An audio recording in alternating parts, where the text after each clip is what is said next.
This is first lecture of the unit number 1 of embedded system. The title of the unit is Introduction to the Embedded System. Within this unit, theory learning outcomes are embedded system, its block diagram and the layered model of the embedded system. Second topic is the characteristics of the embedded system. Third is classification of the embedded system, and fourth one is selection criteria specifically for the embedded system. So, in this particular session, I am going to explain about the 1.1, that is embedded systems block diagram. So, within this unit and as per 1.1 is concerned, these few questions asked many times, that definition of the embedded system.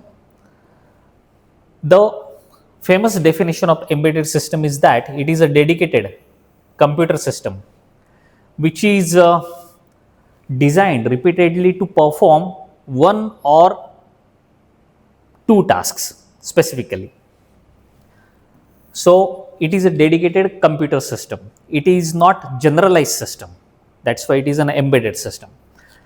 The second famous definition of embedded system is that embedded system, it has microprocessor or microcontroller which is embedded, or the parallel word to embedded is hidden. It is hidden into the electronic system.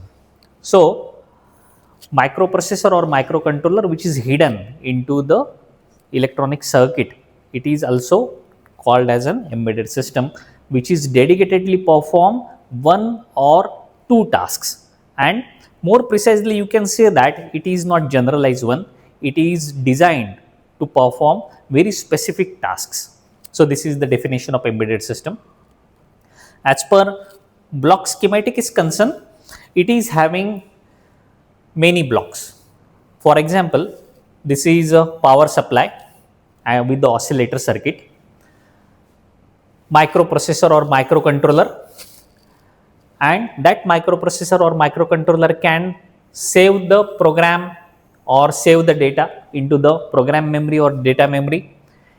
It is having some timers, it is having ports like serial communication ports, parallel communication ports.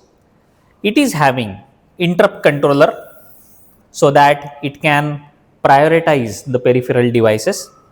It is having output interfaces, it is having input interfaces, and it is having system application specific circuits. So, this is any generalized embedded system. These blocks are common. The main block is microprocessor which is having input devices, it is having output devices. Processor save the program or processor can save the data. It can generate the timers, it can program the watchdog timers.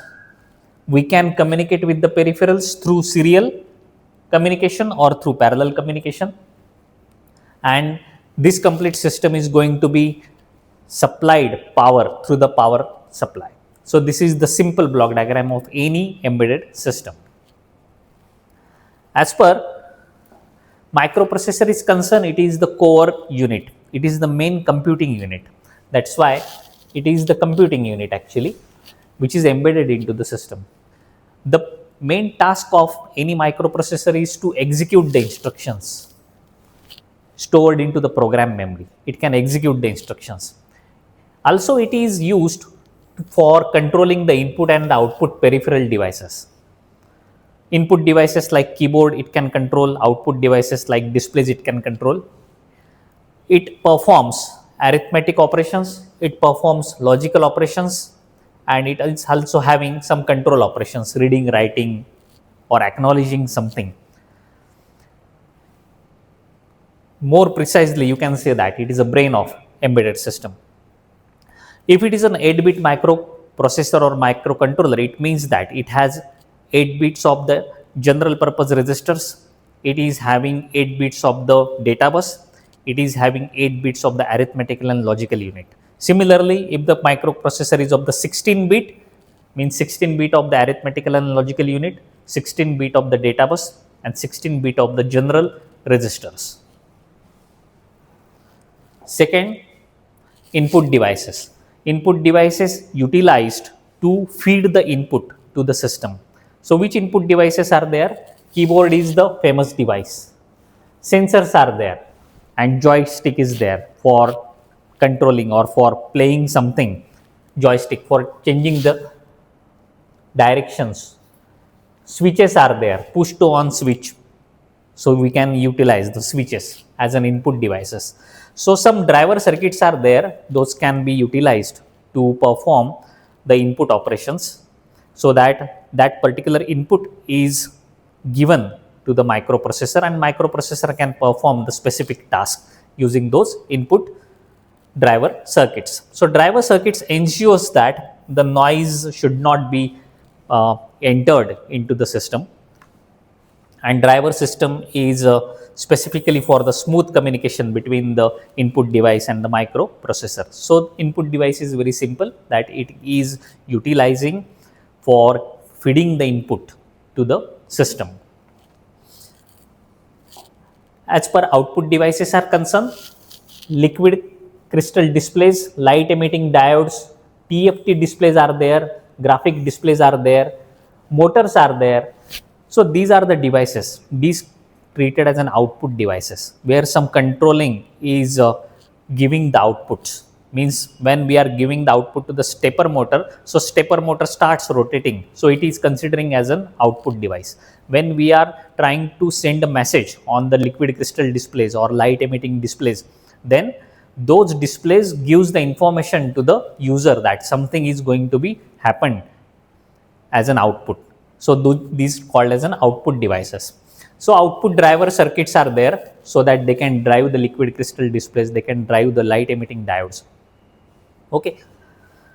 So whatever the processed thing is there, which is going to be displayed as an output, can be displayed on the liquid crystal displays or can be converted into the mechanical actions, in electrical to mechanical actions using the motors. So stepper motors are there, DC motors are there, servo motors are there, can be considered as an output devices.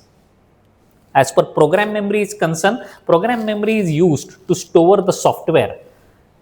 Whatever the software program is there, which is responsible for controlling the peripheral devices, that software is responsible for controlling something. It must be stored somewhere. So where it is stored? It stores into the program memory.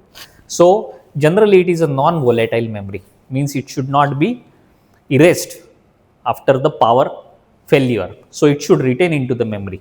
This is the fundamental of program memory, and it is useful for the embedded systems for starting up or booting the process, booting the system. So booting or startup routine is inserted into the memory, so that after power up it can read the contents from the program memory and it starts booting its own system, recognizing its own peripheral devices. Then data memory is utilized to store the values of the temporary variables, values of the constants, values of the data. So whatever the data which is going to be processed, it is saved into the data memory. Here you can say that we can store data into the stack. Also, it is a volatile in the nature, means after power failure, it can be erased. It can be erased. Not all the time, but it is a volatile, and program memory is non-volatile. As per timers are concerned, there are three functions those timers going to perform. First function is that it must create a delay. If we would like to perform some operation after 1 second, so we can create a delay of 1 second. So this is the first thing. Second is rather we can go for the watchdog timer. So when catastrophic occurs, at that time watchdog timer put the complete count into that into its memory, then it starts declining. When it reaches to the 0, then system is reset. So this is the function of watchdog timer. And third one is a system timer, that currently whatever the time is there, so the system's time, it is synchronizing with the universal timer. So these are the three functions of the timer. Timers can be utilized to generate the delays more specifically, and it can act as a counter also. If bottle filling plant is there and we supposed to count the bottles, that how many bottles are rolling over the track, so that count can be estimated with the help of programming the timers. As per serial ports are concerned, there are variety of the buses are there. So reference standard 232 is the very basic serial communication bus. This is advanced to this serial communication bus. Universal asynchronous receive transmit, serial peripheral interfaces, inter-integrated circuit, controller area network, Institution of Electrical and Electronics Engineers 1394. These are some basic serial communication buses. So their programming is different, their controllers are different. So we are going to see this in the third unit of embedded system. So basic devices are there, that digital to analog converters are there, analog to digital converters are there. They can follow the serial interfaces. As per parallel ports are concerned, instead of referring one line as a data line, we rely on multiple lines. If 4 parallel lines are there, we can send data on 4 bit of the data we can transfer using the parallel ports. So parallel port means parallel lines are there, those can be utilized to transmit the data parallelly.